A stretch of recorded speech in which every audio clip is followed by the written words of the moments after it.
Hey everybody, welcome to another episode of Knockdown News Flashback Friday. I'm your host, Jack Wanon, and on this episode we're going to be looking at the very first UFC show of the year 2001, and that's UFC 30, Battle of the Boardwalk.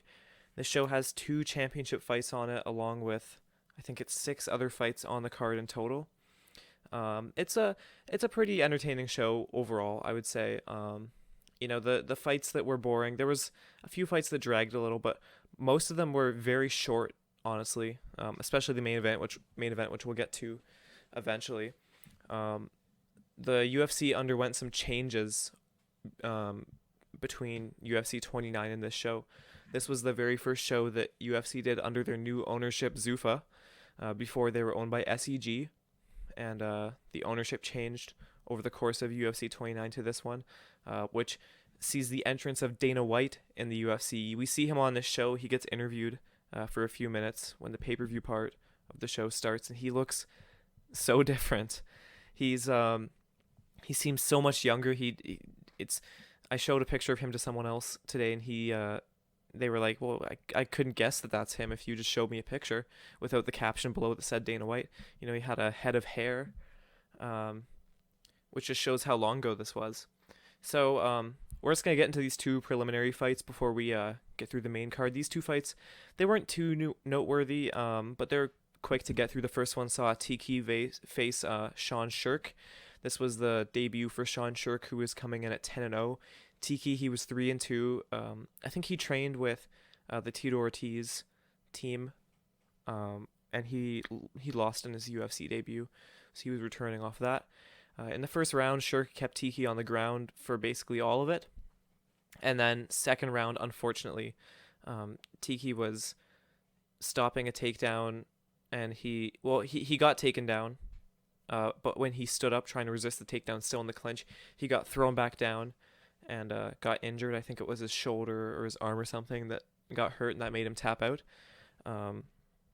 He didn't seem to be in too much pain, but obviously if it's an injury like that, you're going to be in a lot of pain. That was the first of 2 preliminary fights. That was at 170 pounds. And the second one saw 1-0 Phil Baroni make his debut along with fellow debuting fighter Curtis Stout, who was 1 win, 0 losses, 1 draw. Baroni got a takedown and threw a fast pace of punches in the first round. And he basically just held top control until the round ended. And then in the second round, he caught a leg kick for a takedown, being in control on the ground for the rest of that round too.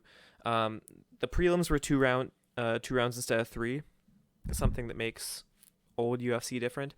Honestly, I've mentioned it before. I think I like the style of having 2 rounds on prelims instead of 3.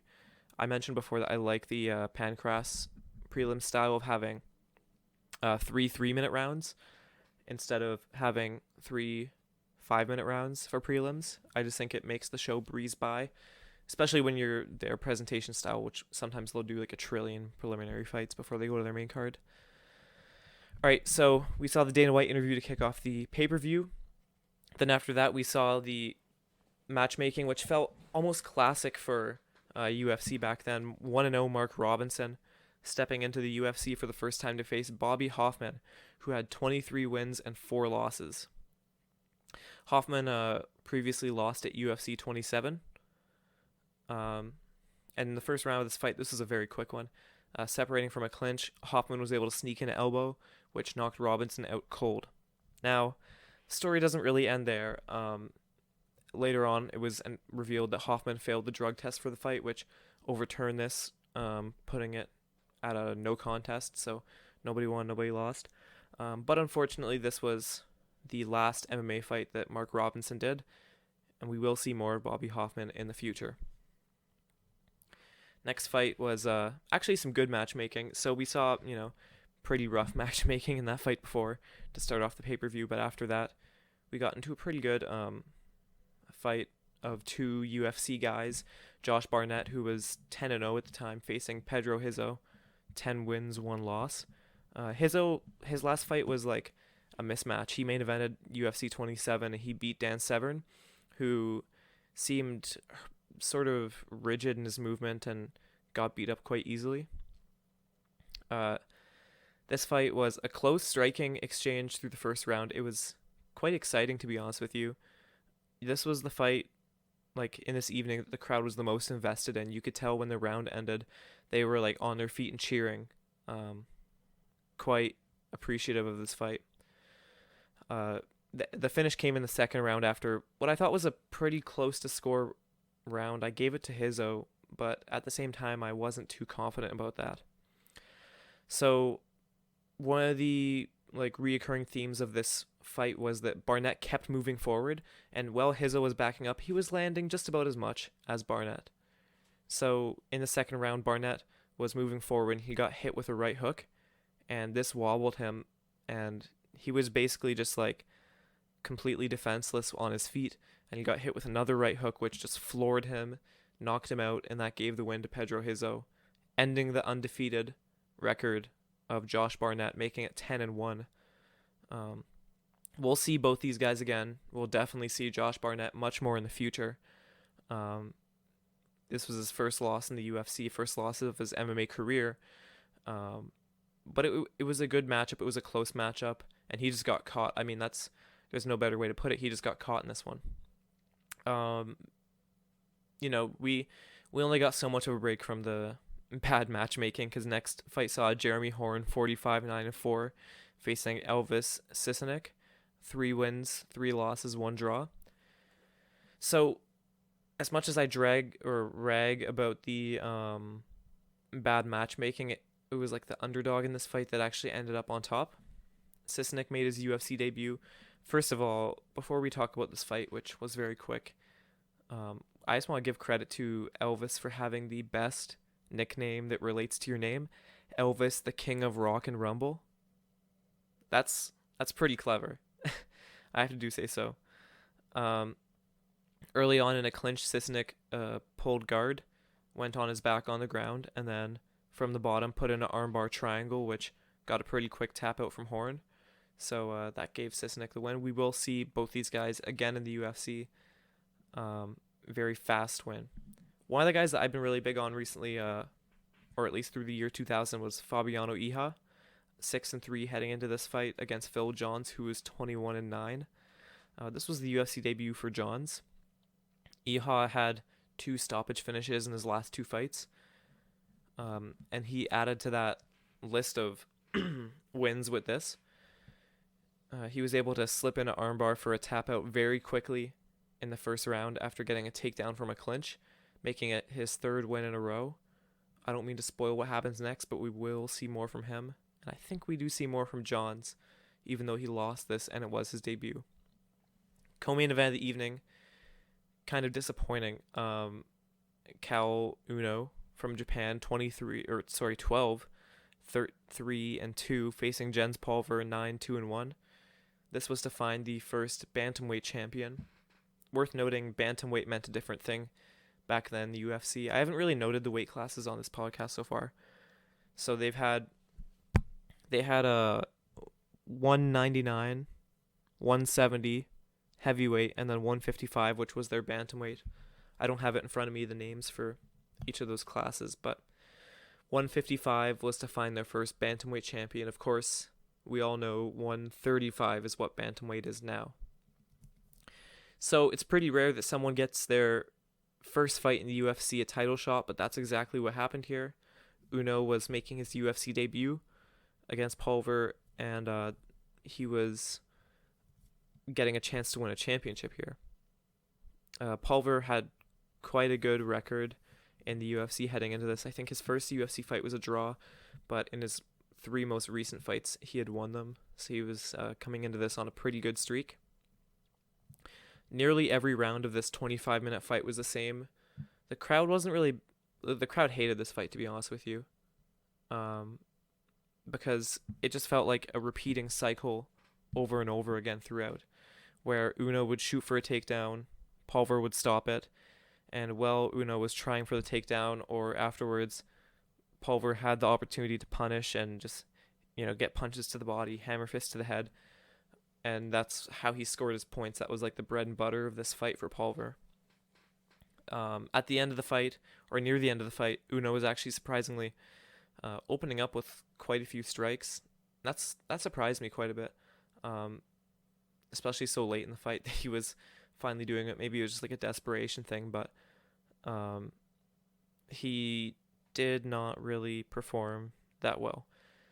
Afterwards, they went to decision. Pulver actually, or not actually, but to no one's surprise, got the win. And he was all emotional afterwards. He mentioned that, and this is rough, earlier in the week, apparently someone he knew, he mentioned them as like Buddy, I think, I don't know who he was referring to, said they passed away from cancer. And it was like it was a sad moment, but it was also feel good because Pulver was, he was so thankful that he had reached the top. And um, it seemed like he felt like he was getting closure from this, saying that whoever it was that passed away was watching this fight, and he was fighting with him tonight. Um, and that was nice to hear. Obviously very unfortunate that he lost someone the week of the fight, but the way he put it made it sound like he had closure and that it was a good experience for him. He was also very praising of Uno after the fight, saying, I look up to you, they raised each other's arms at the end. Very wholesome co-main event. Obviously, like I mentioned before, it wasn't a great fight, but sometimes you can put that aside and just appreciate that something nice happened. The main event of the evening, Tito Ortiz, arguably the best fighter in the UFC heading into the year 2001. He had quite the electric 2000, first winning his championship but against Vanderlei Silva in a 25-minute fight in Japan, and then defending it two more times in the year 2000, and then with a quick turnaround, returning at UFC 30 to fight Evan Tanner. So Ortiz wasn't that experienced on paper, 6-2, as opposed to Tanner, who had 23 wins and 2 losses. This was a very, very fast fight. They clinched up. Ortiz slammed Tanner down, which knocked him out cold, and he snuck in one more punch before the referee got in and ended the fight, giving Ortiz another win. This was kind of scary for a second, seeing Tanner out on the ground, because it was a brutal knockout. I mean, I don't think there can be a slam knockout that isn't brutal.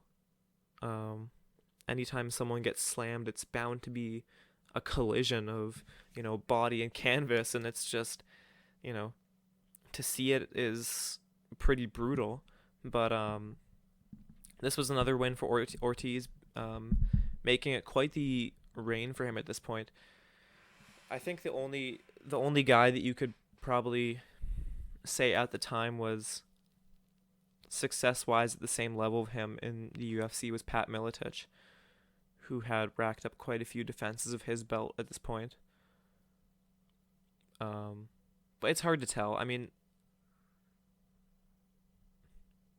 we just saw a few shows ago, Kevin Randleman losing his belt to Randy Couture. So we're going to see how that sort of unwraps. But right now, I would say the two kings of the UFC are Ortiz and Miletich. After the year 2000 wrapped up, which had events 24 to 29. So on the next episode of Flashback Friday, this was a short one because it was just start to finish a really short show to get through. The next show we're going to look at is Pride 13 Collision Course. This was another show that they did at Saitama Super Arena because they did 12 at SSA 2. This took place in March 25th. So we're going to be skipping ahead quite a bit on the calendar. Not a lot of shows in 2001, so we're going to get through 2001 quite quickly. And this will come out, the Pride 13 podcast will come out on Friday for the Flashback Friday podcast. And then the next day we'll have live coverage of UFC 249, which will be happening from Florida, if it happens. I still have my doubts that maybe it won't happen. But this Pride one's the one to look forward to. It has some of the big names: Vitor Belfort, Dan Henderson, Mark Coleman, Igor Vovchanchin, Kazushi Sakuraba, Vanderlei Silva. We're gonna watch the show. We're gonna have a good time, and I'll see you then. If you enjoyed this, make sure to follow me on Twitter at Jackwannan, JackWannan. I post updates for articles from this site, Knockdown News, or for other sites I write for, because I write about other stuff besides MMA. And I hope to see you on Friday when we do a podcast. I hope to see you on Monday when I do a preview of UFC 249 in the week to come. And until then, I'll see you around.